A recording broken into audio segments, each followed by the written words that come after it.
I didn't say a word when they handed me that eviction notice. I just slid the 1923 water rights deed across the table and watched 35 McMansions turn into lakefront property.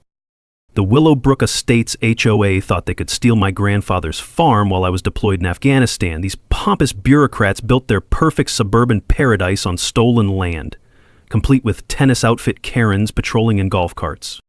What they didn't know? I'm an Army Corps engineer. That little earth dam on my property had been waiting 45 years for someone stupid enough to build downstream.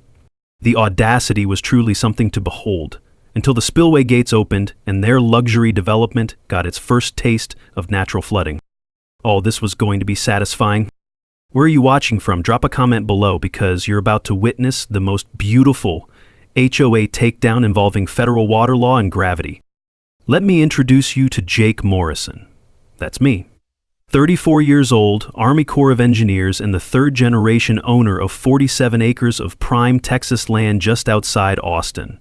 My grandfather, who we all called Pops, bought this property back in 1955 when Austin was still a sleepy college town and barbecue joints outnumbered tech companies by about 1,000 to 1.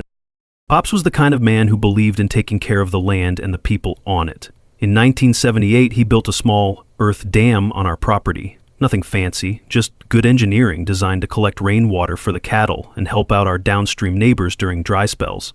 The Army Corps of Engineers even helped him with the design. Pops always said that someday the back 40 acres would be worth something special, but for now it was just beautiful rolling hills where we ran cattle and I learned to hunt. Then came my 2 tours in Afghanistan, where I specialized in water management and infrastructure. Turns out, building wells and managing water flow in a war zone teaches you a thing or two about how precious clean water really is, and how quickly people will fight over it. While I was on my second deployment, Pops passed away. The property went into a trust managed by my well-meaning but overwhelmed sister Sarah, who lives in California and knows about as much about Texas land law as I know about surfing. She hired a local property management company called Lone Star Land Services to handle the taxes and upkeep. The property taxes got paid automatically, but here's the thing, Sarah never actually looked at the tax assessment. Big mistake.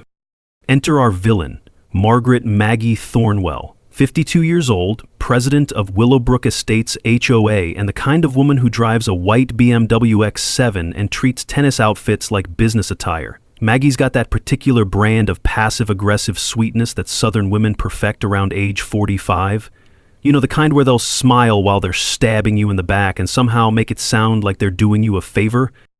Maggie's married to City Councilman Rick Thornwell, which should tell you everything you need to know about how she gets things done. She's got a reputation for neighborhood beautification initiatives, which is fancy talk for forcing out anyone who doesn't fit her vision of suburban perfection. The smell of her expensive perfume can't quite mask the stench of cigarette smoke and entitlement that follows her around like a cloud. I came home from deployment in August 2023, ready to finally spend some real time on Pop's land. Drove down that familiar gravel road, past the old oak tree where I'd carved my initials as a kid, expecting to see the same rolling pastures and that little earth dam sparkling in the Texas sun. Instead, I found construction crews, concrete trucks, and survey stakes scattered across my back 40 like some kind of suburban invasion. The crunch of gravel under my boots felt different somehow, angrier. I could taste the dust and my own rising fury as I marched up to the construction foreman. "Sorry, buddy," he said, not looking sorry at all. "We got permits and everything. This is Willowbrook Estates property now." I called the police. Officer Martinez showed up and explained, with obvious discomfort, that the HOA had filed an adverse possession claim while I was overseas. Apparently, when nobody's actively using land for a certain period, and if you can prove you've been improving it, you can sometimes claim ownership. It's an old law designed to prevent land from sitting empty forever, but it's become a favorite tool of developers and HOAs looking to expand their empire. That's when Maggie appeared, riding up in her little golf cart like some kind of suburban warlord. Her voice had that syrupy sweetness that immediately made me want to check my wallet. "Your family abandoned this land, honey," she said, smiling like she was doing me a favor. "We're just putting it to good use for the community." But here's what really got my blood boiling. I discovered that her construction crews had diverted the small creek that feeds Pop's dam. The water level was dropping every single day, and with it, 45 years of careful water management that had helped our neighbors through droughts, floods, and everything in between. As I stood there watching the water level drop, Maggie's parting shot echoed in my ears. "You should have stayed closer to home, soldier boy." That's when I knew this wasn't just about land, it was war. I hired the first attorney I could find. Big mistake. This guy quoted me $85,000 just to challenge the zoning change. Turns out, while I was serving my country, Maggie's husband, Rick, had pushed through an emergency zoning modification. My family's land went from agricultural pre-validation to residential development zone faster than you can say conflict of interest. But here's where my Army Corps training came in handy. While that overpriced lawyer was shuffling papers and billing hours, I was digging through the county records like I was hunting for IEDs, and just like in Afghanistan, the devil was in the details. I found Pop's original 1978 dam construction permits, and they were beautiful. See, Pops didn't just build that dam himself. He worked directly with the Army Corps of Engineers for flood control and watershed management. That meant federal jurisdiction, and here's your first knowledge nugget. Any dam built with federal guidance creates federal jurisdiction that local HOAs can't override, period. The metallic taste of adrenaline hit my tongue as I realized what I'd found. This wasn't just a property dispute anymore. It was a federal case. But wait, it gets better. While I was photocopying permits at the courthouse, I stumbled across a 1923 water rights deed buried in the old records. My great-grandfather had purchased senior water rights to the entire Willow Creek watershed.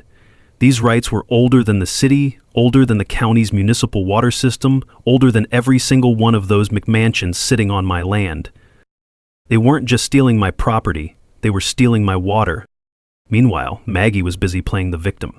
She organized an emergency HOA meeting about the dangerous dam structure, complete with a local news crew she'd obviously tipped off in advance.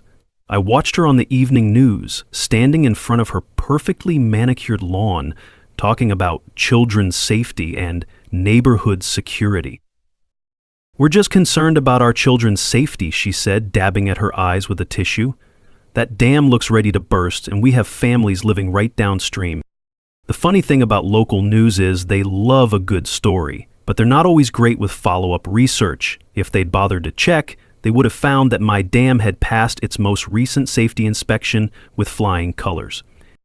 But Maggie wasn't done. She posted on the Nextdoor app, that digital neighborhood watch where HOA presidents go to flex their petty authority. Her post warned about aggressive property disputes and unstable individuals in the area. She never mentioned my name, but she didn't have to. In a community that small, everyone knew exactly who she was talking about. The smell of diesel exhaust mixed with cedar pollen hung heavy in the August air as I stood on my front porch each evening, watching their construction crews work double shifts. They were racing to finish those houses before I could get any kind of legal injunction. Every night, I counted new foundation pours. Every night, the water level in Pop's dam dropped another inch. That's when I called my old Army buddy, Tony Riggs, who now works for the EPA Enforcement Division. 20 minutes on the phone with Tony taught me more about environmental law than 3 hours with that expensive attorney. "Jake," Tony said, "if they're diverting a natural waterway without federal permits, that's a Clean Water Act violation. And if your dam has federal jurisdiction," he didn't need to finish the sentence. I started documenting everything. Trail cameras around the property perimeter, time-stamped photos of every water diversion, flow measurements at 3 different points along the creek. My sister Sarah called from California, begging me to just take the money and walk away. But this wasn't about money anymore. It was about the crunch of gravel under construction boots that had no business being on my land. It was about the sound of Maggie's heels clicking across courthouse marble during zoning hearings that should never have happened. It was about the bitter taste of courthouse coffee during research sessions that revealed just how deep this corruption went. But most of all, it was about that dam. Pops built it to help the community during dry spells. For 45 years, it had been a source of life for our neighbors downstream. Maggie's crew was turning it into a decorative pond for McMansions. Here's the thing about water rights in Texas. They're older than oil rights, older than mineral rights, and a hell of a lot harder to steal. But you have to know how to fight for them. As I stood there watching another concrete truck rumble past my kitchen window, I realized something important. This wasn't going to be one in a courtroom with expensive lawyers and legal briefs. This was going to be one with engineering. Maggie decided to turn up the heat. She organized what she called a neighborhood safety patrol. 3 HOA board members in matching polo shirts who parked at my property entrance like some kind of suburban checkpoint. They photographed every visitor, wrote down license plates, and filed reports with the sheriff about suspicious activity. The harassment campaign was textbook intimidation.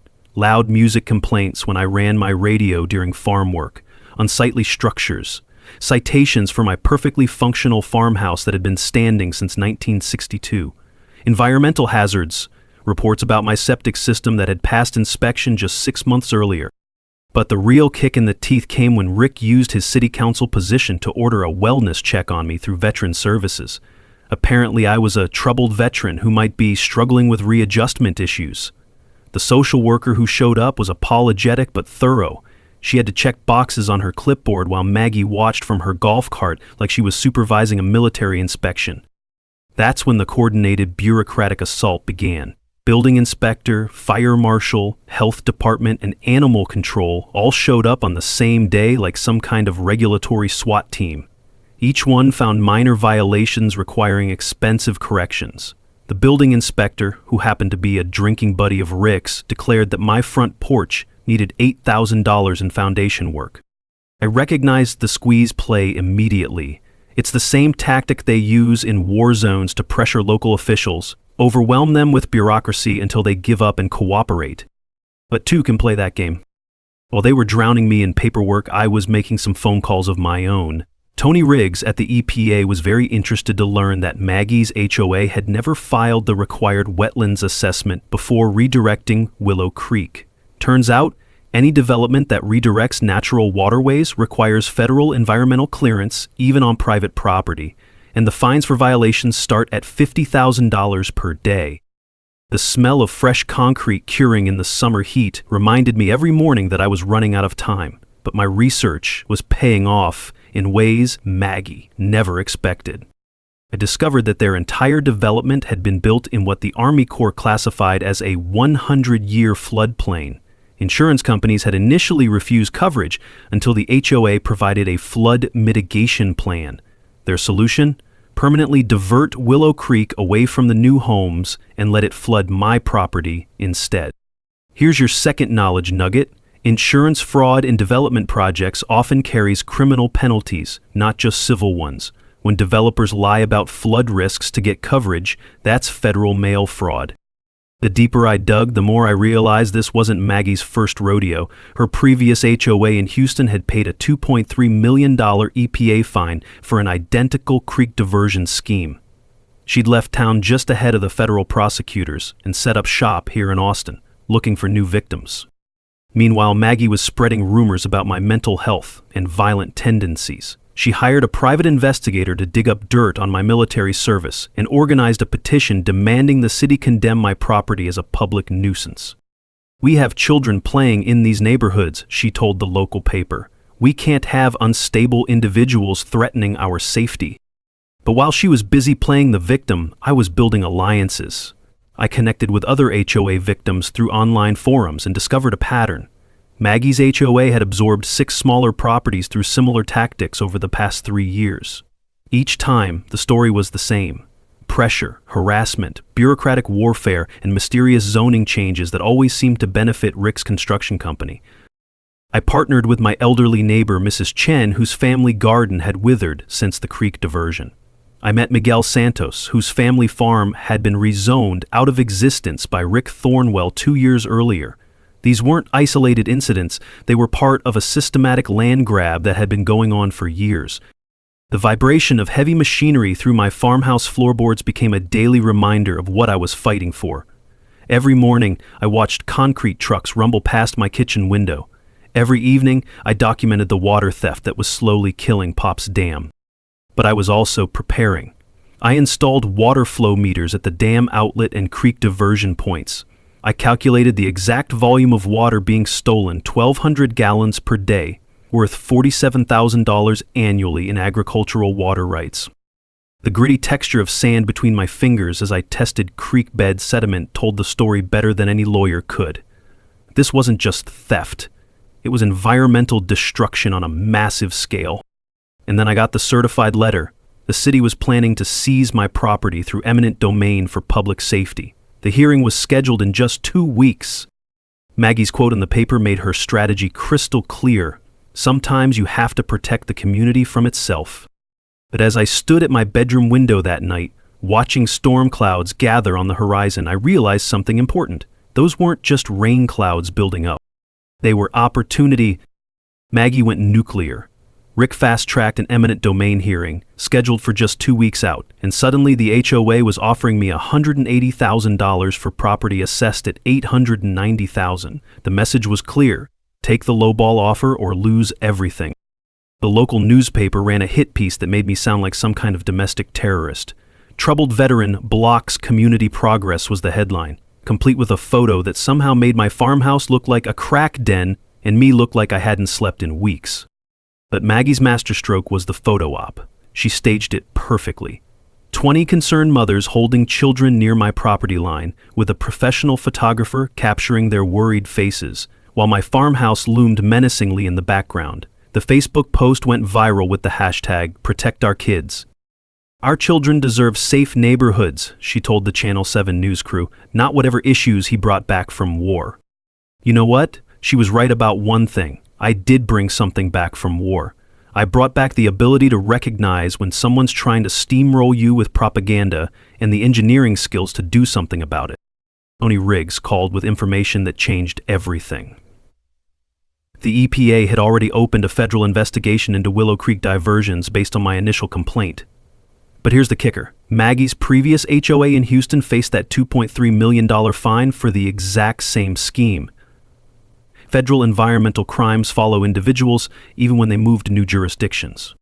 While Maggie was playing the victim on social media, I was discovering that her entire financial house of cards was built on fraud. The HOA's construction loans were tied to inflated property values, and the banks had required guaranteed water access for loan approval. If those water rights reverted back to me, their rightful owner, the entire development would become financially underwater. The taste of bitter irony wasn't lost on me. They'd stolen my water to make their land valuable, and now their own greed was going to drown them. Maggie's panic was starting to show. She offered me $400,000 cash, no questions asked, 48-hour deadline. When I refused, she flew to California to approach my sister Sarah with some sob story about her brother's mental health issues.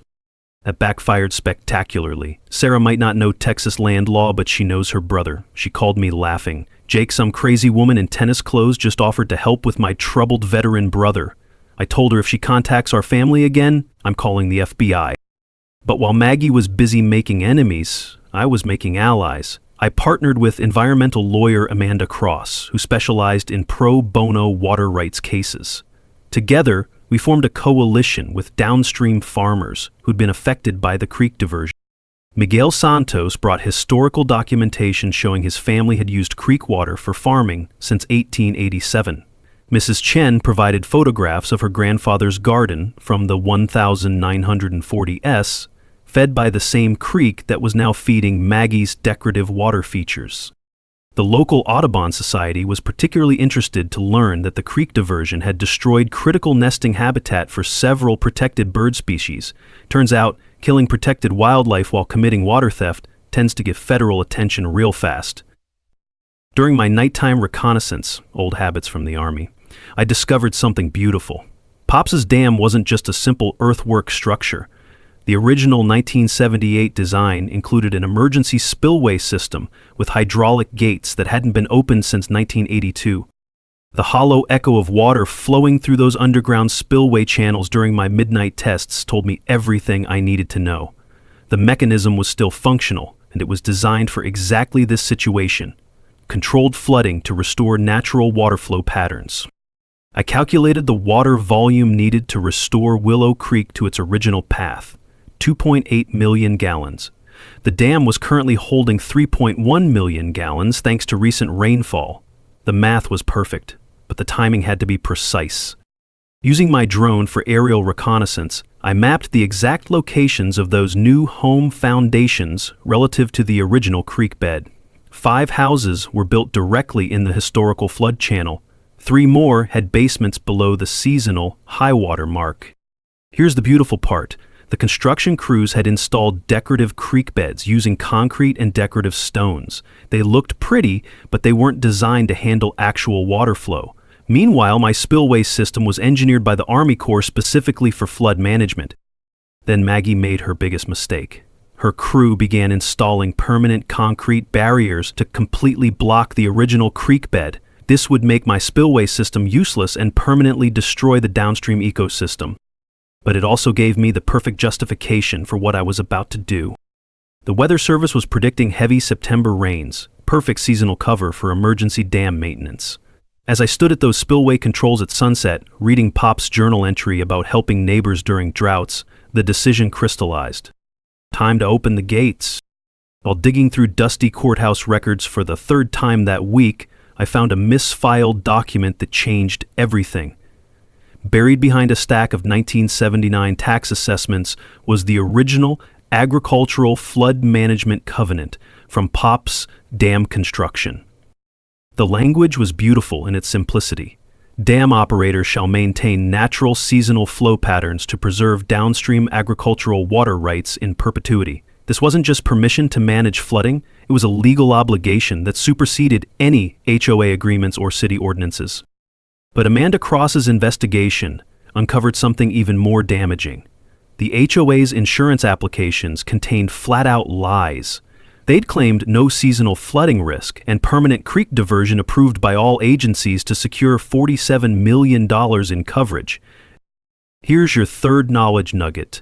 Insurance fraud in development projects often carries criminal penalties, not just civil ones. When you lie to insurance companies about environmental risks, that's federal mail fraud with mandatory prison time. The deeper we dug, the more the whole scheme unraveled. Rick Thornwell's construction company wasn't just the contractor for the HOA development, he was the primary investor. Every house built on my stolen land put money directly in his pocket. And here's the kicker. He'd never recused himself from a single city council vote that benefited his project. Tony Riggs shared EPA findings that made my blood boil. The creek diversion had killed the entire population of Guadalupe bass, a protected species that had thrived in Willow Creek for generations. Texas Parks and Wildlife had documented the fish kill, but somehow the report got lost in Rick's office before it could trigger federal prosecution. They weren't just stealing land and water, they were destroying an entire ecosystem. But the real smoking gun came from Amanda's banking contacts. The construction loans were secured by fraudulent environmental assessments that claimed the creek diversion was a temporary construction measure. Banks were told the water would be returned to its natural flow once construction was complete. If those water rights reverted to me, the entire development would violate federal lending regulations. The banks could demand immediate full repayment of $12 million in construction loans. That's when I found Pop's handwritten journals in the farmhouse attic. His 1980 entry broke my heart. Opened spillway today, helped the Santos farm and 3 others get through dry spell. That's what neighbors do. The dam was never about our family's profit. It was about community service, helping downstream neighbors survive droughts and managing floods to protect everyone in the watershed. Reading those journals, I realized what Maggie had really stolen. It wasn't just land or water. It was 45 years of community cooperation that my grandfather had built, one neighbor at a time. My engineering analysis confirmed what I'd suspected. Maggie's Creek diversion was creating an upstream flooding hazard. During heavy rains, the redirected water would back up into residential areas. The original creek bed had provided natural flood control for the entire watershed, and my spillway system was the only way to safely manage seasonal flooding. The timeline pressure was crushing. September rains were predicted to be the heaviest in 7 years. If I waited for the legal system to grind through appeals and federal investigations, natural flooding would happen anyway, potentially causing real property damage. But if I acted now, I could control the timing and intensity A controlled spillway release would demonstrate natural flood patterns without endangering anyone while proving that the HOA development violated federal environmental law. Standing at those spillway controls at sunset, holding Pops's journal, the moral clarity hit me like a lightning bolt. This wasn't about revenge anymore. It was about restoring the natural order that had sustained this community for generations. Maggie had systematically destroyed the local farming community. Miguel Santos lost his family's century-old farm. Mrs. Chen's ancestral garden withered without creek water. 3 other families were forced to sell generational properties to Rick's eminent domain schemes. But the federal environmental investigators were scheduled to visit next month. Perfect timing. If I could demonstrate natural flood patterns before their inspection, it would prove the HOA development violated multiple federal laws. The musty smell of old hydraulic fluid and the dam control mechanisms reminded me that this equipment was built to last. Pops had designed it for exactly this moment, when someone would need to stand up for the creek and the community that depended on it. As storm clouds gathered on the horizon, I made the decision that would change everything. Time to honor Pop's legacy and open those gates. You don't just open a dam without a plan. This wasn't revenge. It was a military operation with legal cover, environmental justification, and community support. First, I assembled my team. Amanda Cross coordinated the legal strategy, filing additional federal complaints to ensure maximum media attention when the spillway opened. Tony Riggs provided federal cover, guaranteeing that EPA investigators would witness what he called our natural flooding demonstration. Miguel Santos documented 40 years of downstream agricultural damage, providing historical testimony about seasonal flooding patterns that proved the creek diversion was destroying generational farming operations. Mrs. Chen offered her property as a staging area and brought credibility as the community's most respected longtime resident. Amanda's legal strategy was brilliant. She filed an emergency agricultural water rights restoration motion, arguing that the dam covenant legally required me to maintain seasonal flooding for downstream agriculture. We weren't breaking the law, we were following it. Here's a crucial knowledge nugget. Agricultural water rights often supersede residential development rights, especially when you have historical documentation proving prior use. The key is having ironclad paperwork that predates any development claims. My technical preparation was pure Army Corps engineering. I created detailed spillway operation plans with precise calculations, controlled release starting at 6 a.m., gradual increase over 4 hours, peak flow at 10 a.m. The water volume was calculated to demonstrate natural flooding patterns without causing structural damage to anything except Maggie's illegal concrete barriers. Safety was paramount. I posted warning signs 24 hours in advance and personally notified the volunteer fire department. This wasn't some reckless flood. It was a carefully controlled demonstration of how water naturally wanted to flow. Amanda contacted environmental reporters from the Austin American-Statesman and local TV stations. Miguel arranged for community members to witness the agricultural water restoration. The strategy was simple. Control the narrative before Maggie could spin it as dangerous veteran terrorizes neighborhood. Our intelligence network was straight out of a spy novel. Mrs. Chen monitored HOA activity through the neighborhood gossip network. Never underestimate little old ladies with time on their hands. The local diner waitress, who happened to be Miguel's cousin, reported on city council closed-door meetings. My Army buddy at Fort Hood provided surveillance drone support for legal documentation. While I was rebuilding spillway controls with modern hydraulic systems, Amanda was waging financial warfare. She contacted insurance companies with evidence of fraudulent applications, arranged for banking regulators to review construction loan documentation, and prepared whistleblower complaints about Rick's conflicts of interest. The beauty was in the timing coordination. Weather Service confirmed heavy rains in 72 hours. Amanda scheduled federal environmental inspection for the same week. Miguel arranged for the agricultural extension agent to document downstream benefits. A perfect storm of natural weather, federal oversight, and community support, all converging at exactly the right moment. But I knew Maggie's psychology. She always escalated when pressured, so I prepared for her predictable responses. Emergency HOA meeting. media smear campaign, probably a restraining order filed through her corrupt judge friend. Amanda drafted preemptive legal responses to each expected attack.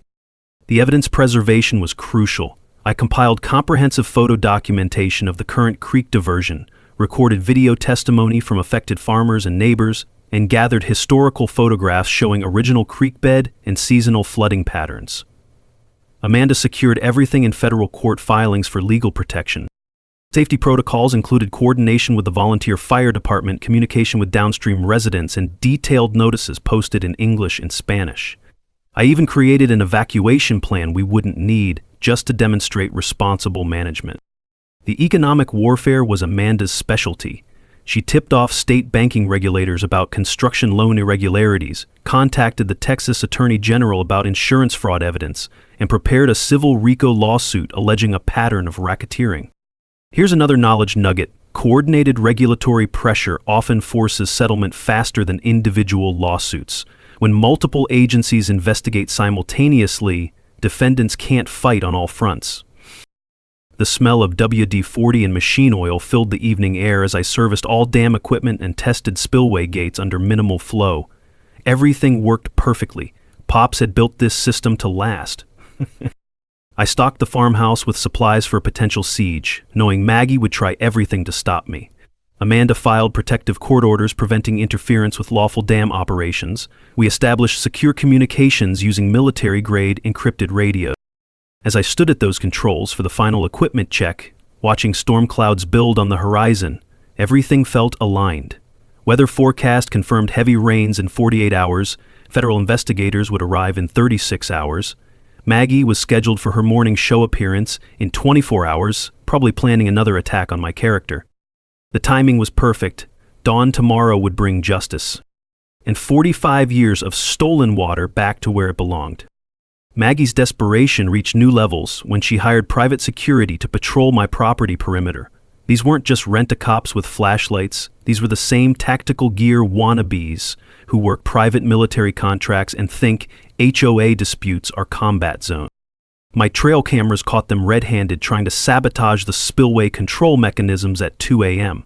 One genius was caught on video attempting to jam concrete mix into the hydraulic lines while his buddy served as lookout. Tony Riggs had tipped off the sheriff's department, and Deputy Rodriguez was waiting in the shadows when they made their move. The arrest was beautiful. Mr. Tactical Vest claimed they were protecting community infrastructure from an unstable individual, but it's hard to explain why you're carrying a bag of quickset concrete at 2 in the morning. Maggie's media blitz was even more desperate. She appeared on the Austin Morning Show wearing her Sunday best and speaking in that trembling voice politicians use when they want to look like victims. Veterans need mental health support, not weapons, she told the host, dabbing at her eyes with a tissue. This man learned to use water as a weapon in Afghanistan, and now he's threatening to wash away children's homes. Rick provided expert testimony as a city engineer about catastrophic dam failure risks, conveniently forgetting to mention that my dam had passed every safety inspection for 45 years. But while Maggie was playing victim on television, my surveillance training was paying dividends. I documented every sabotage attempt, every illegal entry, every piece of evidence that would later prove criminal conspiracy. Tony revealed that federal investigators had been wiretapping Rick's office phone as part of an ongoing corruption probe. These people were more desperate than I'd realized. The legal assault came next. Rick fast-tracked an emergency restraining order hearing for 6 a.m. the following morning, clearly hoping to catch us off guard. Judge Henry Walsh, Rick's golf buddy who'd received $15,000 in campaign contributions from Rick's construction company, agreed to hear the emergency public safety motion. Amanda discovered the corruption connection and immediately filed for Walsh's recusal, but we knew the fix was in. If they couldn't stop the spillway opening legally, they'd stop it through a corrupt judge. Meanwhile, Maggie organized a neighborhood safety patrol to physically surround my property. 20 HOA residents showed up with folding chairs, coolers, and Protect Our Kids signs, planning to live stream the spillway opening as environmental terrorism. The optics were perfect for her narrative. Suburban families with children versus dangerous veteran with a dam. But Miguel Santos had been busy too. He brought 30 farmers and families to support what we called agricultural water restoration. Mrs. Chen organized a counter-demonstration with historical photos showing the creek in its natural state. Amanda arranged for Audubon Society and Sierra Club representatives to attend. Two competing narratives were about to collide: veteran attacks, families, versus community protects water rights. The technical sabotage escalated when security footage revealed someone had poured concrete mix into the spillway channel overnight, creating a blockage designed to cause actual flooding danger if I opened the gates. This wasn't just harassment. It was attempted murder disguised as vandalism. I worked through the night with a portable jackhammer, clearing the sabotage while documenting every chunk of concrete as evidence. The metallic taste of exhaustion mixed with fury as I realized how far they were willing to go. Rick used his city council emergency powers to declare my property an imminent public hazard, authorizing the fire department to secure the dangerous dam structure. Fire Chief Martinez, one of the few honest officials left in town, privately warned me that this was purely political. "Jake, you've got maybe 6 hours before they force me to intervene," he said. "Make it count." The insurance investigation breakthrough came at the perfect moment. Amanda's fraud reports triggered a state investigation, and the Texas Insurance Commission froze all HOA development insurance policies. Without valid insurance, the construction company faced immediate work stoppage. Financial pressure was finally hitting where it hurt: Maggie and Rick's wallets. Tony moved the EPA inspection up 24 hours due to credible sabotage reports. Federal agents were now en route, arriving at 8 a.m. If the spillway opened during their inspection, it would become federal evidence of proper water management. But Maggie's final gambit was the cruelest. She contacted Veterans Mental Health Services, claiming I'd made suicide threats and needed an involuntary psychiatric hold. The VA social worker arrived at my farmhouse at 5:30 a.m., just as I was preparing for the spillway operation. I had to convince her I was mentally competent while simultaneously preparing to flood a subdivision. Not exactly a normal Tuesday morning conversation. Sarah called from California, her voice breaking. "I can't lose my brother too. Please, Jake, this isn't what Pops would want." For a moment, I almost cracked. Then I found Pops' final journal entry about standing up to bullies, and my resolve hardened like concrete. Sometimes you have to flood the valley to save the creek.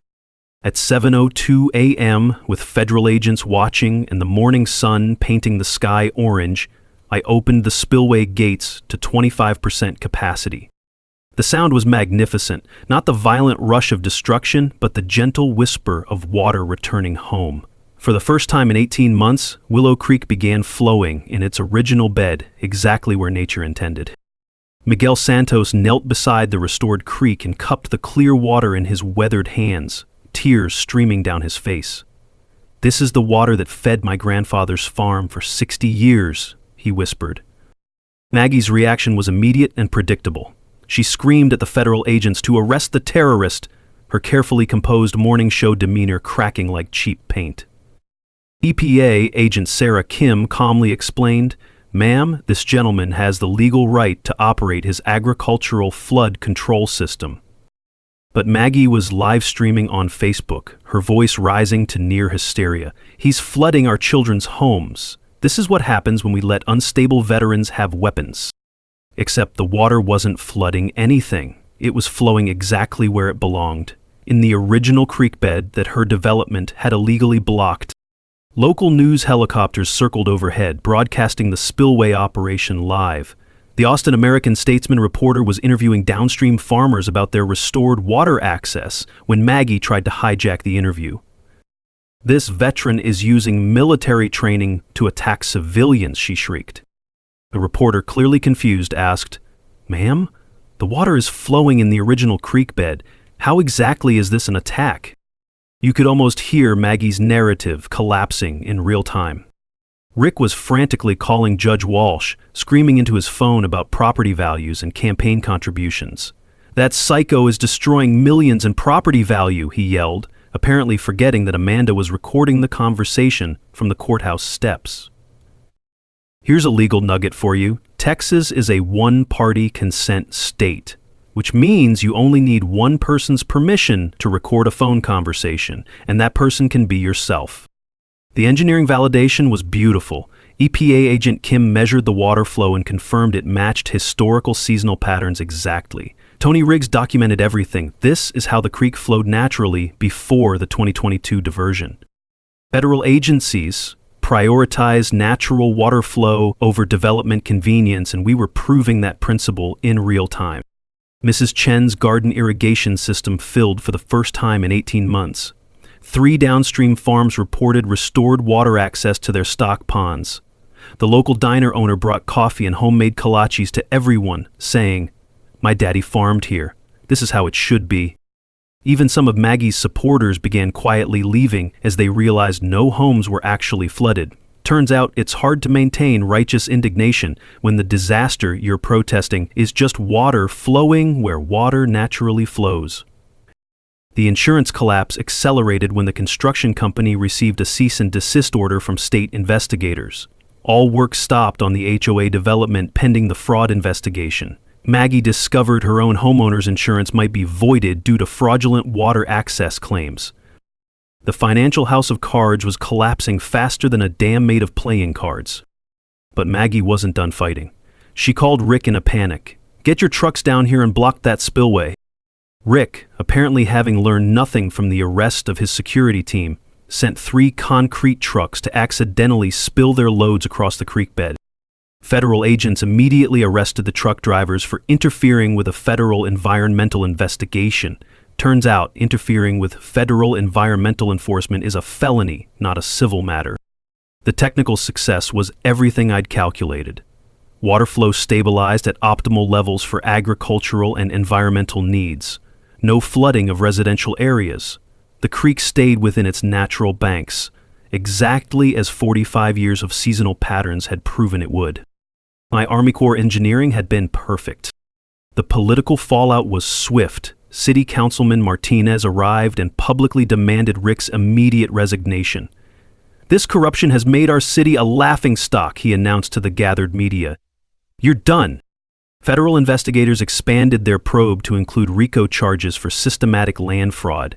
Tony told me later, "This is the smoking gun we needed for criminal prosecution." But the sweetest moment came when Maggie realized her $2.3 million investment was now worthless without fraudulent water access. She screamed at me across the creek, "You've destroyed everything! 35 families!" My response was calm, measured, and loud enough for every camera to catch. "No, ma'am, I restored everything. Your families can buy water rights legally, just like everyone else has to." Maggie stormed off, threatening federal lawsuits that would never materialize. As Miguel's extended family arrived with homemade tamales and cold beer, and Mrs. Chen brought a traditional Chinese tea ceremony to bless the restored creek, I realized something important. This was never about revenge. It was about community, the kind Pops had built one neighbor at a time, one drought at a time, one act of generosity at a time. The media narrative had shifted completely.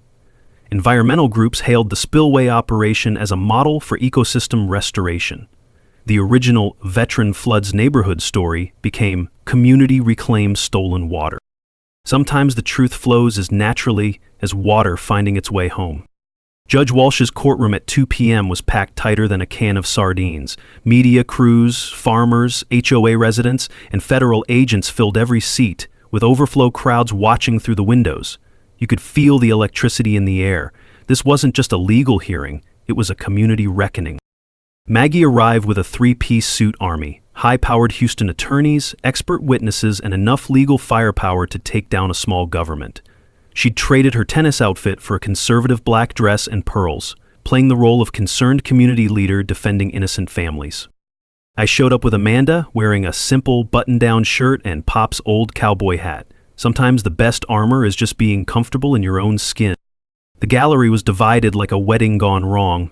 HOA supporters on the left clutching their Protect Our Kids signs, farming community on the right with weathered hands and determined faces. Maggie's attorney opened with dramatic flair, presenting photos of muddy construction sites and claiming $2.7 million in flood damage from my spillway operation. They wheeled in a psychiatrist who'd never met me but was happy to diagnose combat revenge fantasies based on newspaper clippings. Your Honor, the attorney declared, gesturing toward me like I was a war criminal, this disturbed veteran is using military engineering knowledge to terrorize innocent families. He's turned water into a weapon of mass destruction. The courtroom buzzed with whispers until Amanda stood for our response. She presented the 1978 Agricultural Flood Management Covenant that legally required seasonal flooding. EPA agent Kim took the stand and testified that my spillway operation had restored natural water flow patterns without causing any actual property damage. Historical photographs proved current water levels matched 60 years of natural seasonal patterns. Here's your final knowledge nugget. Legal water rights documentation always trumps recent development claims, especially when you have federal environmental agencies backing your position. Then Tony Riggs took the stand as EPA enforcement officer. His testimony was devastating. The HOA development had violated 3 separate federal environmental laws, committed systematic insurance fraud, and destroyed protected wildlife habitat. Judge Walsh squirmed in his seat as federal crimes were detailed in his courtroom. You could see him calculating whether his political loyalty to Rick was worth potential federal prosecution for obstruction of justice. The breaking point came when Amanda called Rick as a witness. Under oath, he admitted to fast-tracking zoning changes while I was deployed overseas and revealed his financial stake in the construction company. When Amanda played the recorded phone conversation about destroying property values, Rick exploded. "This is a federal setup," he screamed, storming toward the exit. "We did nothing wrong." His own words, captured on audio, proved the conspiracy better than any prosecutor could. But the real emotional power came from community testimony. Miguel Santos described 3 generations of farming destroyed by the creek diversion, his voice breaking as he talked about his grandfather's dreams dying with the stolen water.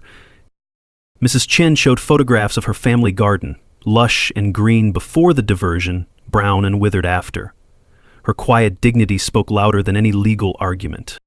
Fire Chief Martinez testified that the spillway operation was professionally executed with 0 safety violations. Downstream property owners confirmed their agricultural water access had been fully restored. Then Maggie took the stand for what became her final performance. "He came back from war damaged, Your Honor," she said, pointing at me with trembling fingers. "He's taking revenge on innocent families using psychological warfare against children." She claimed I'd threatened her safety and described the spillway operation as environmental terrorism designed to destroy property values and traumatize residents. When Amanda called me to testify, the courtroom went silent. I presented Pop's journals documenting 40 years of community water sharing, explained my Army Corps engineering calculations, and spoke directly to Judge Walsh. "Your Honor, I didn't flood anybody. I restored a creek that was stolen from my family in this community for 45 years. The mic drop moment came when Amanda presented final evidence, documentation of Maggie's Houston HOA paying $2.3 million in EPA fines for an identical creek diversion scheme. The federal prosecutor stood and announced a criminal investigation into interstate water fraud conspiracy. The courtroom erupted as the scope of the corruption became clear. Judge Walsh had no choice. He denied all restraining order requests, ruled that my spillway operation was legal and beneficial, and ordered the HOA to cease all interference with federal environmental investigations. His warning to Rick was pointed. This court will not obstruct lawful federal environmental enforcement. As federal agents escorted Rick from the courthouse while banking investigators served additional warrants, Maggie found herself surrounded by reporters with nowhere to hide. She refused all comment and sped away in her BMW, probably already calling moving companies. I emerged to cheering crowds of farmers, environmentalists, and curious townspeople who'd witnessed justice flowing as naturally as water finding its way home. Amanda announced the federal RICO investigation at an impromptu press conference, while Miguel thanked me on behalf of every affected family. My statement was simple. This was never about revenge. It was about doing right by the land and the people who depend on it. 6 months later, justice flowed as naturally as the restored creek. Rick Thornwell pleaded guilty to federal conspiracy charges and got 3 years in federal prison. Maggie faced $8.7 million in civil penalties and filed for bankruptcy faster than water rushing through an open spillway.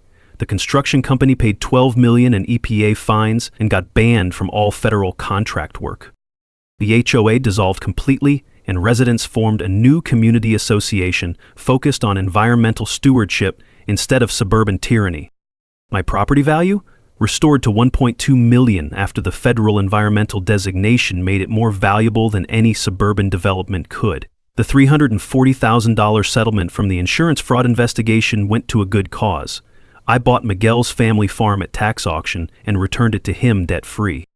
Environmental restoration often increases property values more than development ever could. The community transformation was the real victory. The restored creek now attracts ecotourism, kayaking, birdwatching, and fishing where McMansions were supposed to stand. Mrs. Chin's garden became a demonstration site for sustainable agriculture, and 3 downstream farms reported their best crop yields in a decade. The local diner became unofficial headquarters for the Willow Creek Restoration Association, where farmers and environmentalists planned the next fight against corporate water theft. The environmental success exceeded every expectation. Protected Guadalupe populations recovered to pre-diversion levels within 4 months. The Audubon Society documented 12 bird species returning to restored wetland habitat. Texas Parks and Wildlife designated the creek as a critical wildlife corridor, ensuring permanent protection. My spillway operation became a case study in the Army Corps of Engineers training manual. Sometimes, the best revenge is just doing your job correctly. Personally, I found peace I didn't know I was missing. I renovated Pop's farmhouse using sustainable construction techniques, and Sarah moved back from California to help manage our growing agritourism business. Amanda and I? Well, let's just say fighting environmental crime together creates a pretty strong bond. The ripple effects spread across Texas like water finding new channels. Environmental groups use the Willow Creek model to challenge illegal diversions statewide. Federal agencies cite our case in new water rights enforcement guidelines. I've become an unofficial consultant for communities fighting HOA overreach, and the phone rings constantly. We established the Pops Morrison Environmental Scholarship for rural students studying water management. Miguel's daughter Maria was the first recipient, and she's now studying environmental engineering at UT Austin. She wants to protect watersheds across Texas from people like Maggie.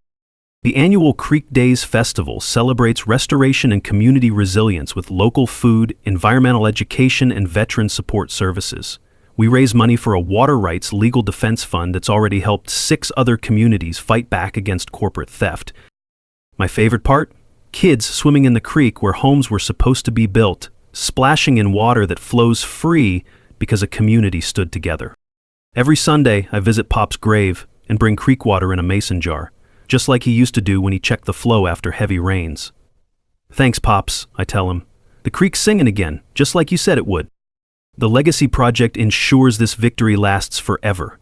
The Willow Creek Conservation Trust now owns development rights to the entire watershed, creating a permanent buffer zone that prevents future commercial development. No one will ever steal this water again. But here's the beautiful twist. Maggie's Houston HOA faced federal RICO prosecution based on our case. 147 families across 3 states filed similar water rights restoration lawsuits. What started as one veteran's fight became a movement for environmental justice nationwide. From my porch each evening, watching that creek flow exactly where it belongs, I'm reminded that some fights are worth everything you've got.